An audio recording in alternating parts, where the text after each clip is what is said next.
Hello and welcome to my podcast. Do me a favor, subscribe to the John Keim Report wherever you get your podcast. If you're watching on YouTube, hit that like button, hit that subscribe button. You can find us there as part of Ampire Media, AMPIRE. Always much appreciated. When you tune in, you can read my work on ESPN.com. I'll have a story out Thursday about a guy he wrote about earlier this season, Cliff Kingsbury, and that, of course, is Sam Fortier from the Washington Post, as he's advertising it on his cap if you're watching on YouTube. Anyways, as you can see, I'm joined by Sam Fortier from the Washington Post. So, Sam, it's a Wednesday, and so this is typically I'm not doing a podcast today, but it's the postseason. So we've got to do more every day because there's a lot of interest. And so today is the first day we're back talking to the players. Sam and I didn't get back from Dallas until Tuesday, but first day back to the facility. We talked to Jayden Daniels, talked to Dan Quinn, get in the locker room. Any general vibe that you got from today? The vibe that I got is that people should realize that John Keim is really playing through an illness here. He should have been on the injury report. And so people got to respect the fact that you're out here grinding. It's not too often, though, that in your 70 years covering the beat, you've gotten a playoff week. So I respect it. No. But I mean, no, I think that they were in the bubble today after, obviously that big snowstorm. Marshawn Lattimore practiced, the jog through, but with his hamstring. Tyler Biadasz said he's good to go with his ankle. So I think that those are two really key players. If you're going to beat Tampa Bay, we can talk about some other guys. But really, I think the team seems loose. They seem relaxed. This is not a team that I think is going to get tense. Even though they're inexperienced at some places. And man, I'm just so fired up for this game. I think it's going to be really exciting. It'll be a fun game. And I think to your point, and that's why somebody asked Dan Quinn about, your underdogs in this game. And I think they asked Jayden Daniels that too, which I don't think Jayden Daniels probably ever realizes if they're a favorite or an underdog.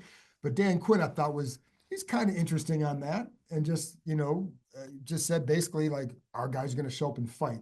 And that's about all he wanted to say.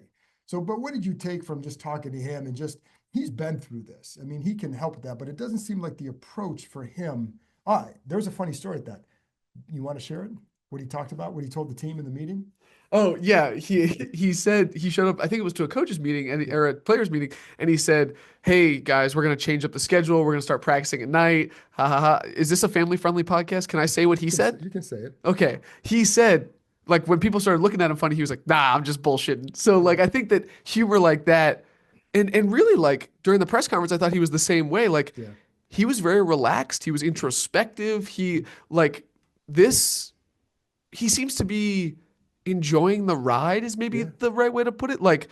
This is a guy who's obviously played on the biggest stages, and it seems like they're really excited for this as opposed to getting tight. For sure. But I think I think the approach is what it's been all year too, right? That's one thing I think when you talk to players, when you're around it, you feel that, right? And then I think when they were in the 3-game losing streak, the approach was the same. When they were winning all those games, I think the approach was the same. So in other words, why would you change now? I walked into the locker room and a group of offensive linemen, including Andrew Wiley and Sam Cosmi and Biadasz, Allegretti. They were unwrapping packs of basketball cards. Yes, I saw that. And Sam Cosmi was because Andrew Wiley is a big card collector. Nick Allegretti collects coins. Cosmi was like, I don't really collect anything that I want you to know about, which made me laugh. But Sam Cosmi was telling Wiley, he's like, bro, I just unwrapped you a LeBron and a Wemby. That's what they're talking trash about. They're not, And it's funny because I'm like, what game you guys play? He's like, we're just trading cards. I'm like they're 10-year-old kids. It's just great. And by the way, I apologize. Shout out Miss Fortier. If you need me to drop in that S word on here with your mom listening, not cool. But I did think it showed. I didn't learn it from her. Okay, well, my kids would probably say the same thing. So,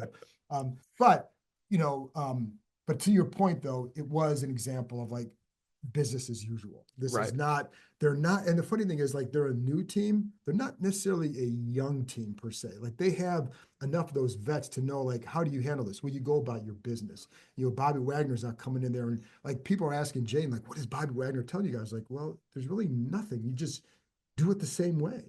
And I think that this is really where, and you've been seeing it all year, but these games are where it's valuable to have a veteran in every room. The tight ends have Yeah. Zach Ertz, who's Yeah. played in the Super Bowl. They have, the offensive linemen have Nick Allegretti, played in the Super Bowl. Linebackers have Bobby Wagner. Like you can go through Yeah. pretty much every position group, and there's a guy who has played in huge games, maybe not necessarily the Super Bowl, but huge Right. games. And I think that, it really like it's going to stand out in moments like Yeah. this. For sure. And then with talking to Jayden, and did you get any vibe from him today? I'm trying to remember like some of the stuff that he went over is just, you know, it's normal for him, right? I mean, the like his the compartmentalizing and doing well in the 2 minutes and all that stuff that we've been talking to him a lot about. My favorite part of talking to Jayden, and I've noticed this throughout the year, if you ask him to reflect, he won't do it. Like he Correct. and I think that like I don't think he's not doing it as like a oh like these reporters are asking me annoying questions. I think he just like isn't thinking about it. No, And he so doesn't. like, somebody asked him today, like Dan Quinn said that your compartmentalization is your X factor. Like, when did you realize you had that X factor? And he just like kind of laughed and was like, I don't really think about that. I'll leave it to DQ to decide what my X Yeah, factor yeah. is. And it's like the and I wrote a big profile of Jayden before the season, talked to like 60 people, went to San Bernardino, went to Baton Rouge. Like, Didn't you watch every one of his yeah, plays? yeah, yeah. Yeah. You might have heard of that. But people say like this is just basically like Yeah. how he is, like Yep. the thing when he went to LSU and then when he stayed at LSU for that second season, that's when he really professionalized his approach. Started taking the training like even more seriously to the point where it's at here. And I think like that focus on the day to day and really impressively not getting bored with doing the same thing Right. over and over again. I think that's his superpower, honestly, Oh, for is sure. not getting bored because like, you know, I'm not an NFL player, but like if I do the same thing over, if I eat the same meal more than a couple times in a row, I'm like, It has to listen. There are a lot of things we all like, and some days, like I love riding my bike out there, but some days you're like, ah. But when you get going, you embrace it, right? I think, but he embraces the suck. Do you know what I mean? Like it's yeah, hard to get here every morning at the time. We're looking outside this window and there's snow out there, and it's 20 some degrees. He'll be here at 5:30 tomorrow morning. So like he's going to do it because it's what you do. It's not fun, but it's why this is what it all when people ask me what you think about it, what you see from him, it's not what we see. It's all the other stuff that we hear about that to me makes him who he is and why he could have a long career. But it's because he embraces that aspect of it, and it shines through in those interviews too. You're right, because he doesn't want to reflect on it. He's not going to say, if you ask him about rookie of the year stuff, it's like, yeah, I'm appreciative. But if you ask him about Doug Williams, he'll go on about him.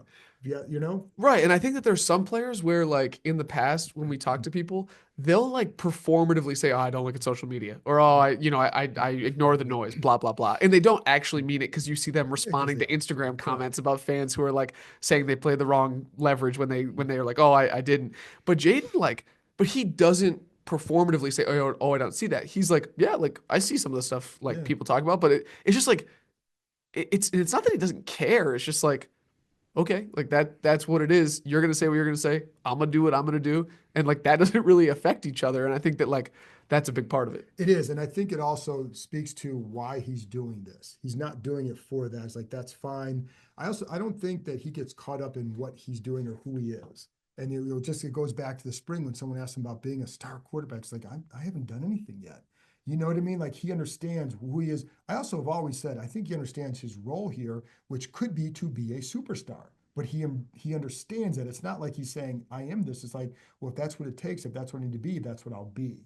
And so I think that's a helpful thing for him that that's his role. So I think that's why he doesn't get caught up in it. It's someone Tyler Biadash's role is to be a good center. This is just his role. Does that make sense? Totally. And I think that like the team actually put out a really good video that I thought like really kind of crystallizes a lot of what we're talking about. When Jayden threw the game-winning touchdown, I think it was against the Eagles. Maybe it was against the Falcons. But like when he threw the touchdown, like he didn't really react. Like he kind of got a Right. little fired up. Right. He didn't really react. When Marcus threw the game-winning touchdown against Dallas, he lost his Correct. mind. Like he Correct. he was like going nuts on the Correct. sideline. And I think that like that is like a very succinct, small way to sum up the things that we're talking about. And I've seen quarterbacks here who may not have celebrated their backup going in and doing anything like that. I may have seen a couple like that here. You I, really? I guess well, I've seen it all. You're So, right. Sammy Baugh used to tell me like, Johnny.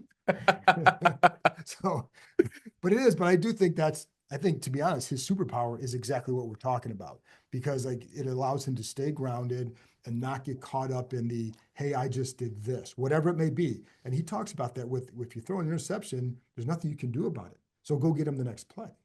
Say if you throw a touchdown, even the Bears, like I was amazed at the Hail Mary.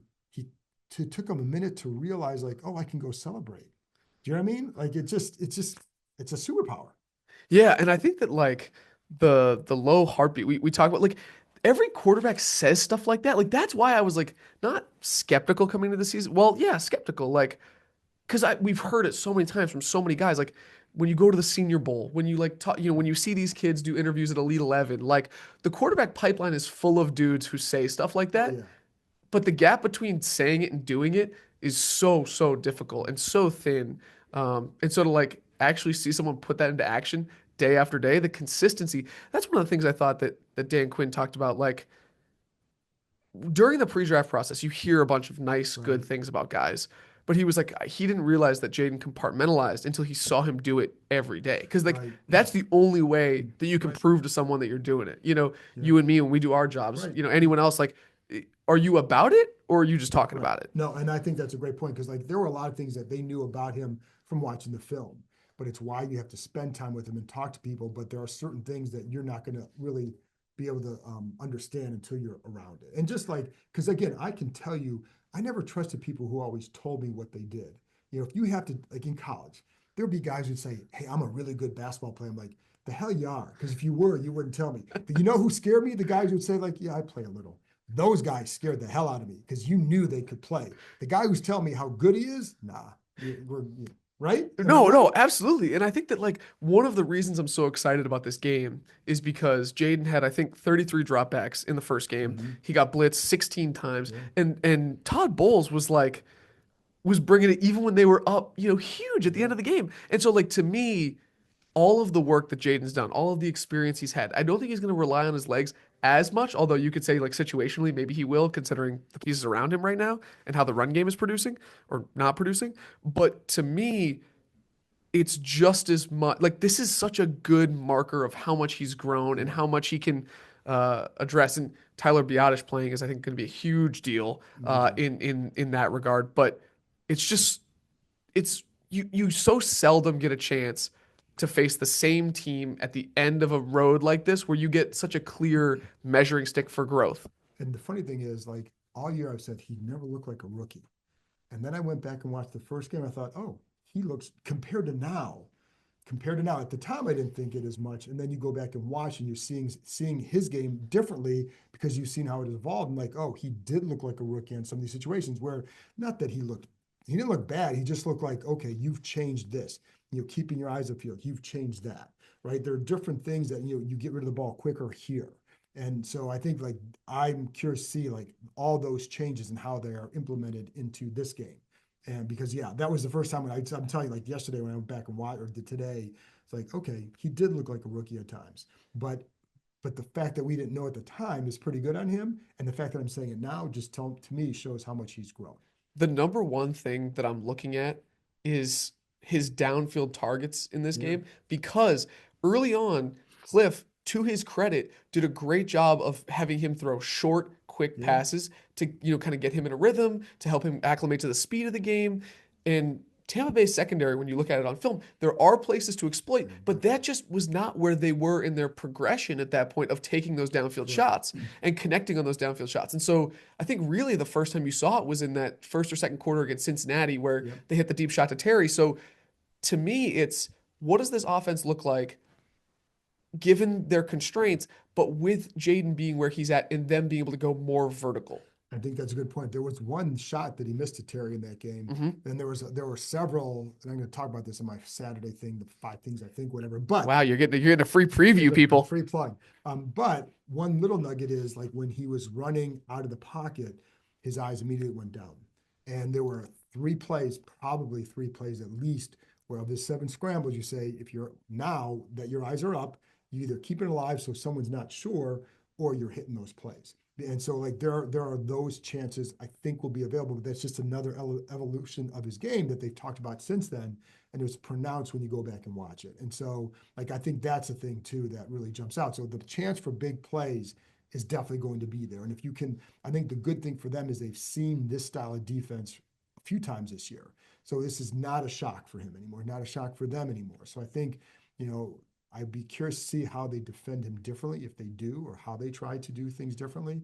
But I'm more curious to see how they attack them and how much success. Because if you can get out, jump out early with this, now it's a back and forth. You can't fall behind in this one. I was just about to say, and they're probably going to need to hit those deep shots because of, I think, the significant disadvantage they're facing in the trenches, in the run game, and also just with their defensive line not getting much pressure and being able to stop the run, especially like Bucky Irving, the Bucks running back, the way he runs between the tackles, one of the highest in the league at yardage and yards per carry, runs between the tackles.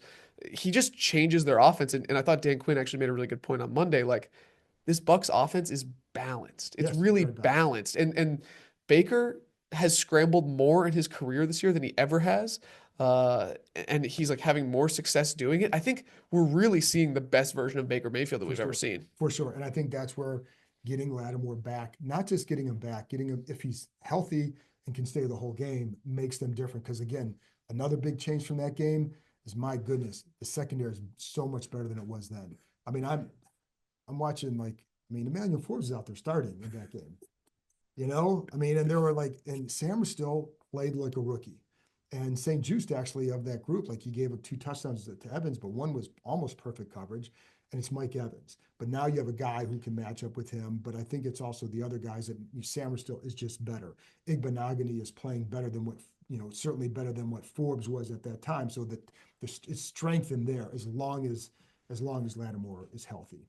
One of my favorite parts of the press conference today was when someone asked DQ what he thought of Evans versus Lattimore, and DQ wanted no parts of that question. He was like, immediately, he was like, "Yep, there's going to be a lot of matchups on the field." And I was just like, he wants to say absolutely nothing. But I am. Some people have asked me, "Will he talk to him about that?" I don't know that you need to. We've seen the skirmishes. Yeah. Evans, I think he can get inside Evans's head. If I'm him, you could give him a little nudge if you want to, right? Just because, but you have to keep your wits in this one. The last time they played this year, they both were professional about it, but still, you can't lose your head in this game.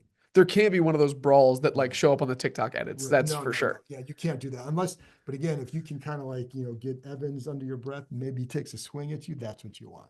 But you don't want to get caught up. There's so I guess as a coach, do you think that would be worth it? Like gambling to try to get under someone's skin? No, I think you got to play your game. Because I was gonna say, I think that if you're playing with fire at that point, and I think that Brock Hoffman, the guard on the Cowboys, he was kind of like that a couple weeks ago.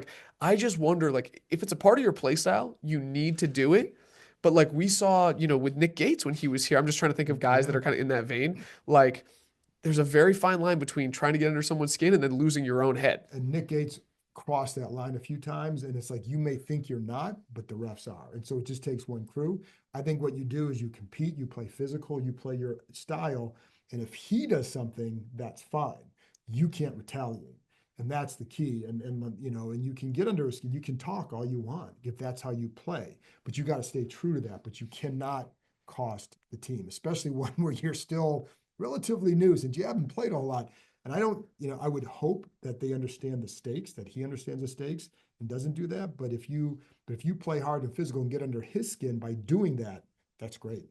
No, absolutely. And I think that's where that's where the coaches are really going to have to come into play here, because DQ has played, in those games. We talked about all the guys who have, but there are guys who haven't. Marshawn's played in a couple big games, but not as many as some of those other guys we talked about. And I think that it's going to be really important to keep your composure, especially with the other unforced penalties this team has had. Well, that's the problem. Is they cannot get involved in that game, because they've been fortunate that they won a game where they had all those penalties against the Falcons and they had 5 turnovers against the Eagles. It's hard to keep doing that. So that's why they can't do it. But I will say, if I'm DQ, do you have to talk to Lattimore, or do you just let him go and just trust him?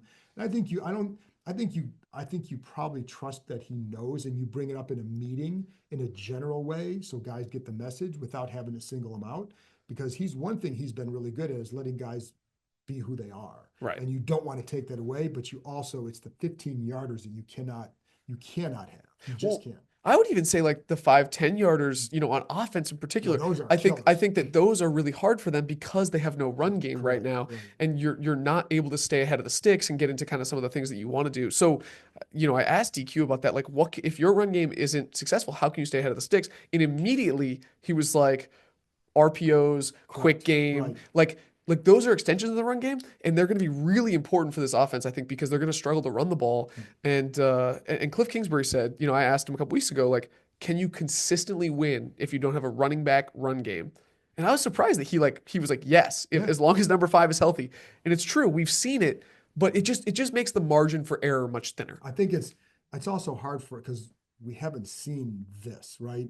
Like the Chiefs have gotten away for years with them, but Pacheco's really good, but like they throw the ball so much, as another coordinator who came from there reminded us. So, but they, you know what I mean? Like, so they could do it and you could win like that, but you have all these other parts.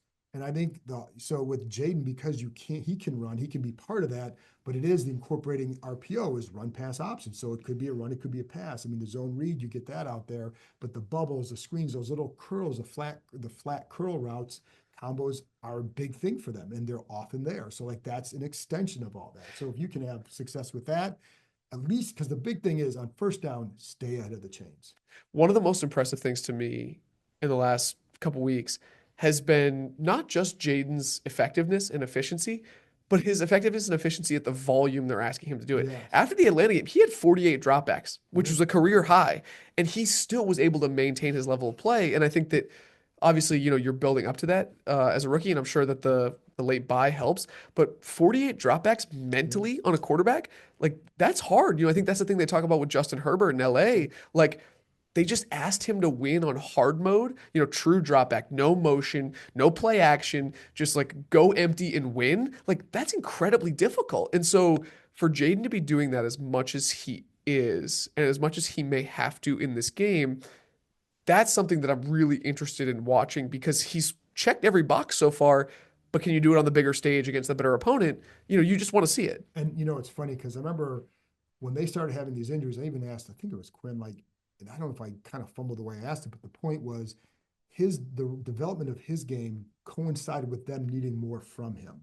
And so it was almost like, they're having more injuries, they have more of this, the opponents are getting tougher, it's getting down to the end, but his game was matching where they were at. And so then you could ask him to do a little bit more, and he could do more. And he has. So like I just feel like his evolution has helped them evolve the offense. You don't always see that. No, and I think that's the thing. Like Jayden is excellent. Yeah. And I think that like his individual talent is undeniable. But when you look around the league and you see the situations that Caleb Williams is in, that Drake May is in, like you have to appreciate that Jayden's success is not purely him just forcing this to happen. Right. Cliff Kingsbury and the way that offensive staff has designed this offense, the way that, the front office kind of set him up, finding guys like Zacchaeus and Crowder and like finding those guys on the margin. So even if Noah Brown gets hurt, like you still have those guys that you can rely on. Like Jayden deserves a ton of credit. I'm not downplaying that at all.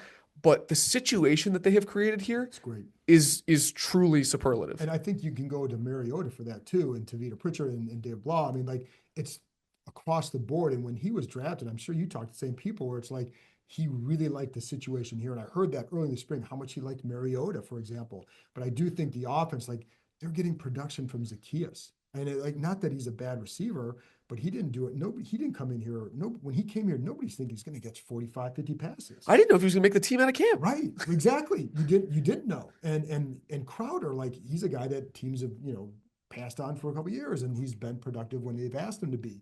When they've needed him to be, they find ways to make it work. But he then finds ways to get them the ball. And that's one thing I think that's good for him is he trusts a lot of different people. And I know everybody wants to get the ball to Terry, but if it's not there, he's not forcing it to him. He's throwing it when he needs to throw it to him. And sometimes, like I know that can be in other games frustrating if they lose, because then it's like, well, but he's had games, shoot, they beat the Falcons, he had one catch. They beat the Giants in New York, he had two catches. And in years past, it would have been like apoplectic here, right? This year, it's like, hey, you're celebrating a W because you had other options because he doesn't force it. So I think that speaks to what they've done, what they've created. But I think it says a lot about him too. Little preview for people. On Thursday, we get to talk to the coordinators. And the question I want to ask cliff tomorrow is what percentage of the time is Jayden making the right football decision? Yeah. Like, because they grade that, they know Yeah. that stuff, but like it feels like a remarkable amount of the time. If you look at the play and you say schematically, what is the defense giving you? Or considering your left guard gets beat, or you're getting an unblocked pressure off the edge. Like, how often is he making the right football Right. decision? It seems to me to be really high. Oh, it absolutely does. And there are a couple times where it's like you might look and say, there may be some reads where it's like that's probably predetermined. And those were more early in the year. And there was one that was recent, like it jumps out because you don't typically see that, right? And you see him getting through his reads. I think that was one of the things, even in the first Tampa game, where I didn't feel like he got through some of his reads as quickly as has done subsequently. And so, but yeah, I think you're right. Like I think most decisions you can say like, yeah, that's a good decision. The ball might be a little bit off, or maybe it was incomplete, whatever, but it's the right decision. They've always said that's the first thing you want as a quarterback, make the right decision. I'm jumping ahead a little bit here because I'm going to talk Super about Bowl? fall 20. No, no, no, no. Further than that. Uh, that is the thing, the processing, the decision making that everyone talked about with CJ Stroud, a guy that Jayden liked to Yeah. compare himself to, had his stats written down in his phone Yeah. before the year. But I think that what we've seen, I haven't gotten to study him as in depth, but like we haven't seen that as much from CJ Stroud this year. And he kept his offensive Yeah. coordinator. And so I think that like, is it a tougher schedule? What is going on there that's preventing CJ from translating skills that you think would translate? And a thing that we're going to be talking about in the offseason is how does Jayden avoid a dip Correct. like that? Correct. And I think that'll be the thing. And I think because like they both work at it, right? Right. And I don't know. I know because he went to Ohio State. I know a lot about CJ Stroud, Ohio State. but I, but I don't, you don't say. But I don't know how he works compared to Jayden. I know how Right. Jayden works, and I also know that it's hard. There's not a linear. It's not like you're great this year, then you're greater here, then Of you're greater course. here. It's going to be there are going to be some dips, and there will be dips for him because there always are. But I would all say like his approach will equal long-term success. So it's just a matter of how does each year look. I mean, and then what do they do around him? And how, like, do they surround him with more guys that make you, if you put another dangerous deep ball threat opposite Terry, how much more dangerous does that make Jayden Daniels? I mean, Pretty and I dangerous. think the other thing part of the difference, he's just a more dynamic runner, and the more like CJ can run, but he's not the dual threat that this kid is. And I think that will always make a difference because when in doubt, all right, I can just go, I can get 20 yards right here, and then you're avoiding a mistake, and you're live to see another down. I'm gonna shameless plug here, like you just did with Ohio State, the Ohio State. But I wrote a profile of Marcus Mariota and his influence and kind of how he overcame, or how he kind of dealt with his Right. anxiety from Atlanta when he was benched in Atlanta to here. And probably the most fascinating thing he told me was that like when he came in and he was mentoring Jayden about running specifically, everybody said you got to slide more, you got to protect yourself more, which is the same thing they told Mariota when he got to Tennessee. But Mariota said his number one lesson to Jayden, his number one statement to Jayden was not slide more. It was trust yourself. Yeah. Because like he was like, I felt like I slid a bunch early on in Tennessee because that's what they told me to do. And I took shots to the face that I didn't need to take. And I think you see Trevor Lawrence Oh, slide, yeah. a little bit earlier this season and take a brutal hit. And you're like, oh, like sliding is unnatural for these Yeah. guys because Jayden growing up playing flag football, he just like shifting his hips, like he just understands like how to create glancing contact. And obviously you always want him to protect himself. But to me, like it's not just a coach telling you to have Mariota in the room Right. saying, "Hey, I was you at one point. I did what they're telling you to do, and you should do some of it. You got to get out of bounds. You can't try to run people over, but trust yourself." I think that does more for Jayden than we will ever know. For sure. And I think that's good. And that's the other thing going back and watching that first game, the awkward tumbles, but he didn't get hit on those. They Right. might look awkward, but he didn't get hit. But you're right. Like you're risking when you're sliding, some guy is coming at your head and you don't know if he's started or not. So you could slide and still get drilled. We've seen that. So we've seen it in college, we see it in the NFL. So anyways, anything else you got? You got anything else you want to plug in the Washington Post? No, I mean, just on TikTok, on Instagram, as you like to tell the people, which I appreciate. Sammy TikTok. But I mean, I'll leave it there. Okay. Sam, thanks a lot. Always good having you on and appreciate it. And I will be back on Friday morning talking about the Bucks with ESPN's Jenna Lane, getting you ready for Sunday's game. Talk to you next time.